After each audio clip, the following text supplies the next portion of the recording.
হচ্ছে ঢেঁড়স পোস্ত পেঁয়াজ দিয়ে।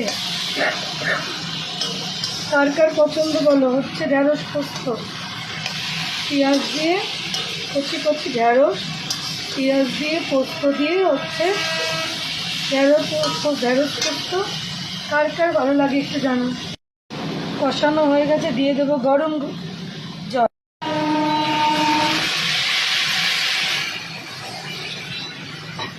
ঢেঁড়স পোস্ততে আমি কী দিয়েছি একটু ফোড়ঙে, এটা একটু বলে দিই, আর তো কিছু বলার নেই। এর মধ্যে দিয়েছিলাম 5 ফোড়ন। বন্ধুরা তোমরা যদি জানতে চাও তাই তোমাদের উদ্দেশ্যে বলে দিলাম। এর মধ্যে ফোড়ঙে দিয়েছিলাম 5 ফোড়ন। 5 ফোড়ন দিয়ে পেঁয়াজ ভেজে ঢেঁড়সগুলো দিয়ে নুন, হলুদ, লঙ্কার গুঁড়ো, ভিনিগার, যেটা এখন এই দেওয়া যাচ্ছে না, টমেটো খুব কস্টলি, তাই দিয়েছিলাম ভিনিগার। বন্ধুরা জোরে অবস্থায় 2 মিনিট না 5 মিনিট জোরে করে গ্যাসটা ঢাকা দিয়ে রাখবো। ঢেঁড়স পোস্ত দেখো হয়ে গেছে একদম। আর একটু শুকনো করবো, নামাবার আগে একটু ওপর দিয়ে তেল দেবো, একটু দাঁড়াও, তেল রেখে দিচ্ছি। নুন, মিষ্টি, হলুদ, লঙ্কার গুঁড়ি, জাস্ট এই দিয়েছি, আর কিছু দেবার প্রয়োজনও নেই। এবার হয়ে গেছে।